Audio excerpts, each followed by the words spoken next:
init. So, isa pang pindot. Oh my God. Anong meron sa boses ko?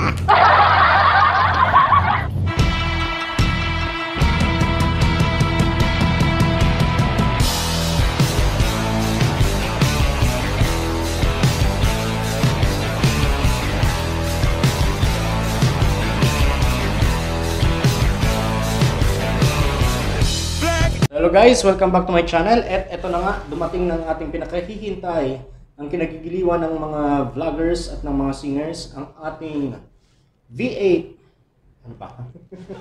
Ang ating BM800 microphone condenser with V8 sound card. Dumating na siya kahapon, Tuesday. In-order ko siya nung Sabado, so ilang days lang dumating na agad. Very good sa Shopee. Sa Shopee ko ito nabili, rounding basta 1K yung binayaran ko at may sukli pa ako. So, barato na siya ngayon, guys. So, huwag na natin patagalin pa. Buksan na natin. Ito nga. Nagdala ko ng gunting. So, buksan natin.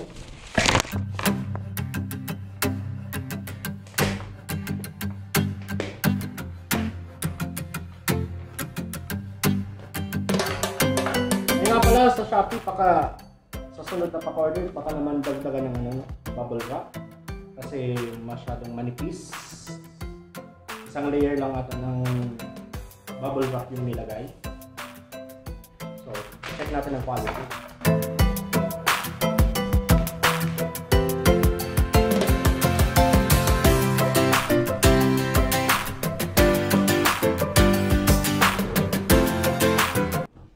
Ayan, so sa halagang 900 plus, nakabili na tayo ng microphone condenser. At may kasabay din siyang V8 sound card. At syempre may free din siyang Sony headphone. Di ko alam kung legit to. Pero thankful pa rin tayo dahil sa murang halaga. Nakakuha tayo ng 3 box. Ayan. So check natin kung anong nasa loob. So unahin muna natin itong condenser.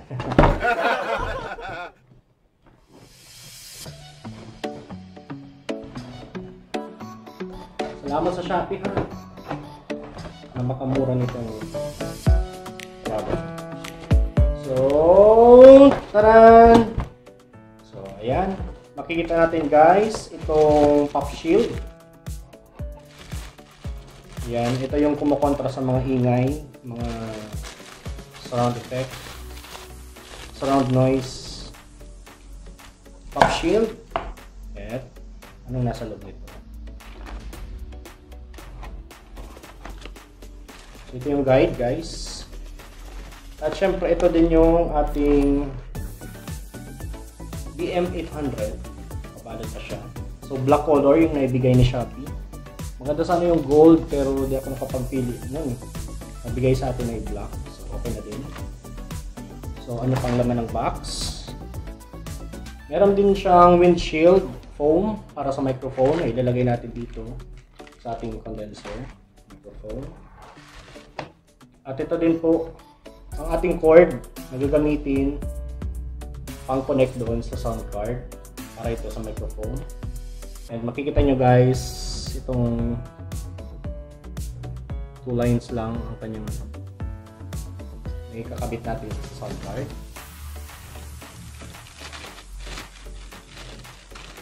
So maraming laman itong box. So ang next is, binuksan ko na. Microphone holder ata ito. Yan. So guys, yung microphone holder. Bali dalawa siya. May kasama pa siyang isa pang microphone holder. At magagamit natin ito sa mic stand sa church. So thank you so much. Pero ito talagang magagamit natin sa ating condenser mic. So ipapasok natin siya dyan. And last, hindi pa, meron pa pala. Ano to? Yung stand ata to. Hindi ko mabuksan. Asa yung scissor natin?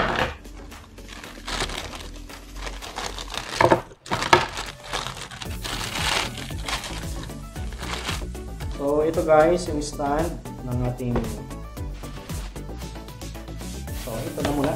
Tingnan muna natin ito. Last but not least, ito yung ating microphone holder. Yan.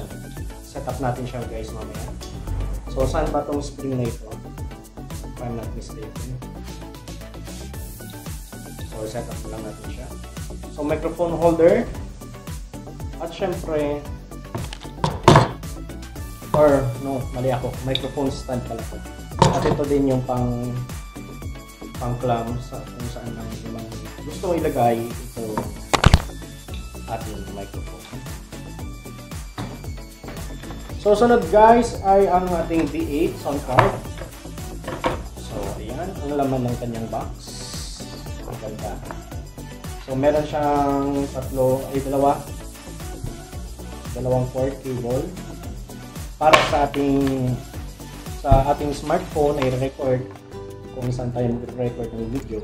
At ito din yung isa, yung sa smartphone or laptop or iPad na gagamitin natin as our background music kung sa YouTube or MP3. And ito din guys ang ating cord cable for charging. So ano din po siya, micro USB, hindi pa po siya Type-C. Pero wala siyang kasabay na adapter for charger. So pwede natin siyang gamitin yung mga stocks na charger natin diyan.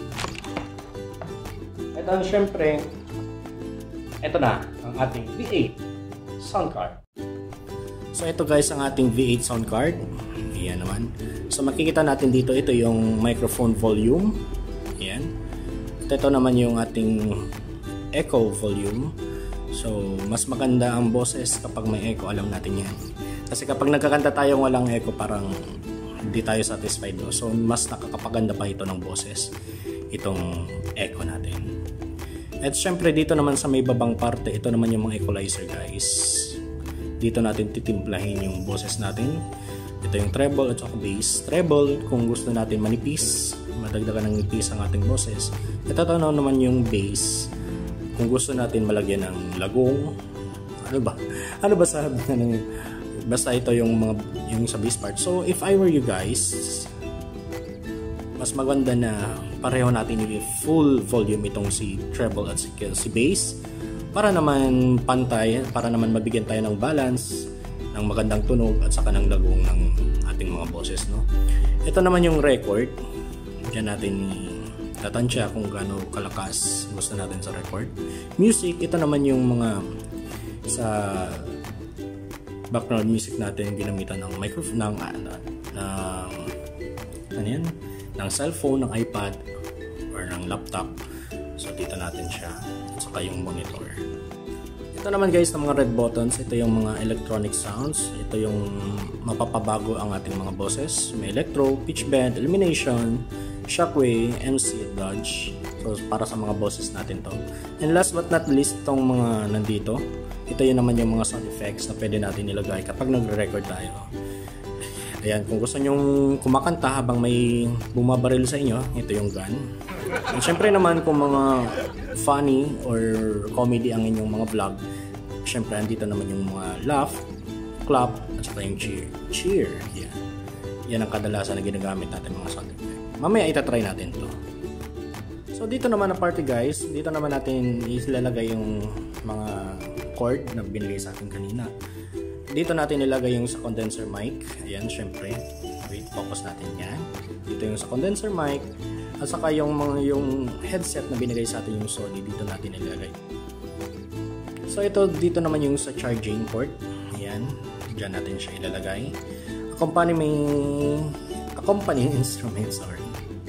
So dyan natin ilalagay din yung itong binigay sa atin. Ayan. Para mag-record tayo sa YouTube, ilalagay na lang natin dyan. Siyempre yung live 1 at saka live 2, dyan natin ilalagay yung sa ating smartphone na ating pag-recordan, either live 1 or live 2. At siyempre last but not least, itong dynamic mic, dyan natin ilalagay yung kung gusto nyo, kung dalawa kayong vlogger, kung mag-duet kayo sa kanta, Diyan natin pwede ilagay yung isa pang microphone, or kung hindi naman sa mga instruments katulad ko mamaya gagamitan ko ng keyboard. Diyan ko naman i-output yung sound nitong keyboard natin. So ngayon guys, i-assemble na natin yung ating microphone stand. So unahin muna natin ito sa baba. So ito natin.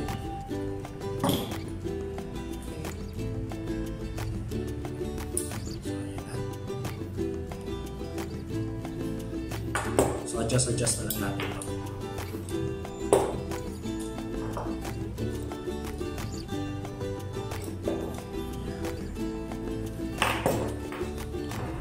Sunod natin yung sa ating microphone holder.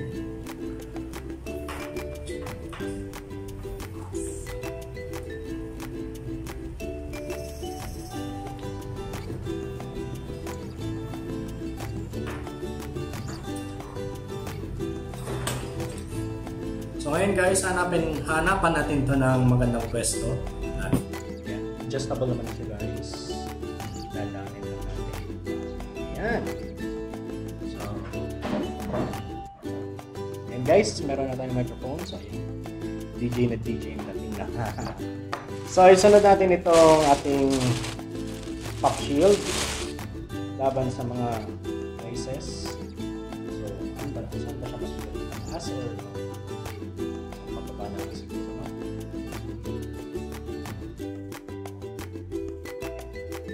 Ang harang sa mga noise. Tayo pahala kung saan natin gusto kapit.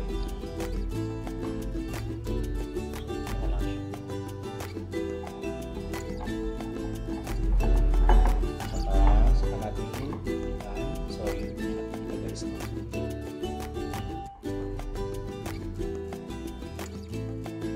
So ayan, na-set up na natin siya. Sunod natin yung asan na yung windshield foam. Ay, dapat pala inuna natin to. Anyway, yan natin ito para iwas. Siyempre, para mas makadali ito. O, diba? So, isusunod natin, kakabit na natin yung itong mga devices natin dito sa ating V8 sound card. Kakabit ko na din siya guys dito sa ating gamit na cellphone. So, sandali lang. So, ito na nga guys, na-install na natin ang ating device dito sa ating V8. Diba? Nagamit na natin ang ating clap. Pati na rin ang mga mga tawa. So, ito guys, yung nakakabit sa ating smartphone. And ito yun naman yung sa condenser mic natin. Napapalakpak naman dyan. Napakidali lang guys i-install at pag-aralan itong devices na ito. Ayan. Pero masasabi ko lang talaga na napakasulit. Ang ganda ng sound. Ewan, depende lang sa boses, no?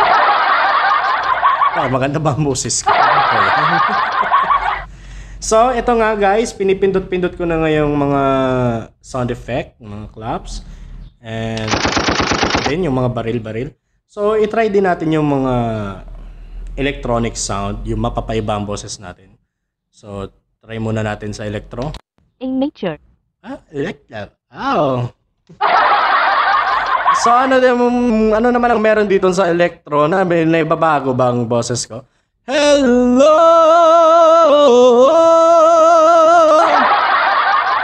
Electro! Ang ingay ko. So, i-try naman natin sa pitch blend. Dito sa pitch blend. Oh my God. Anyari sa boses ko. Lalaking lalaki to. Para bang mangangain ng kaluluwa.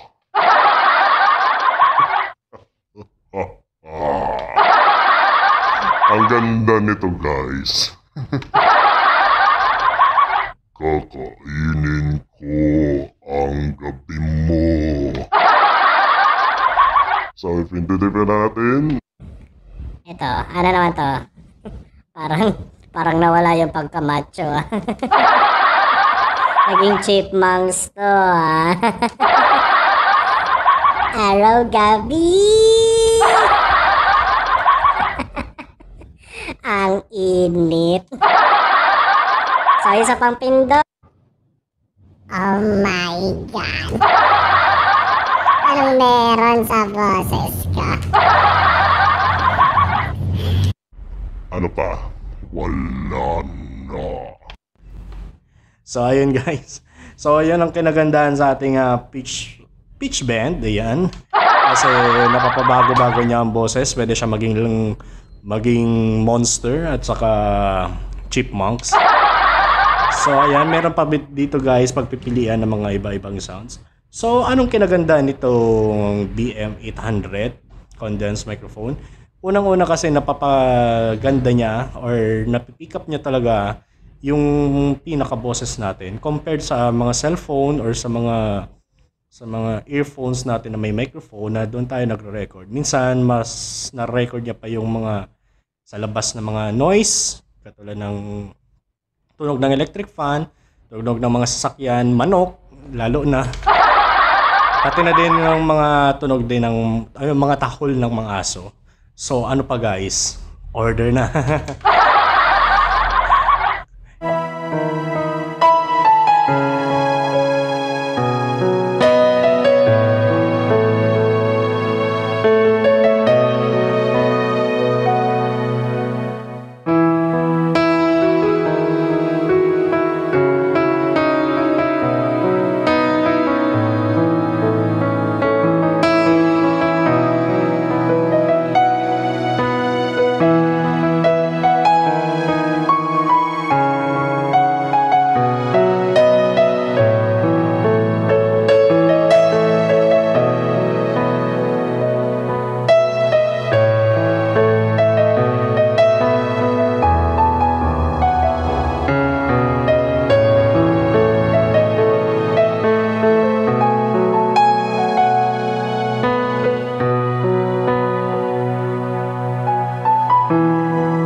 So ayan, sad to say guys na isa-isa lang pala ang pwedeng ma-record dito. So kung nakakabit itong keyboard, hindi tayo makakagamit ng microphone. So okay lang naman yan. So importante dito makakapag-record tayo ng ating mga boses.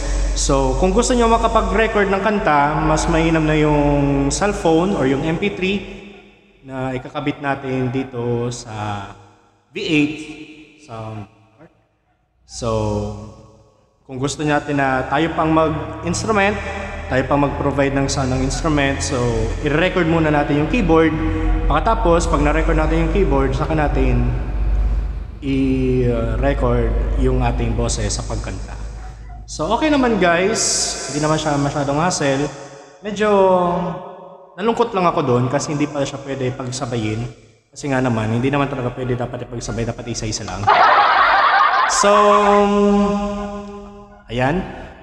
So hanggang boses-boses na lang tayo, voice-over sa mga ganito, sa mga kanta, mga cover-cover na lang. So, pwede pa rin naman tayo mag-record ng mga instrument. So again, thank you so much sa ano ba? So again, thank you so much guys sa ating pagtutok. Ayan, sa yung mga hindi pa po nakakapag-subscribe, please subscribe on my channel. So, lagi tayong may kasabihan, I can do it. So, ito po si Kenneth Dado, na laging may katagang, I can do it. Thank you so much.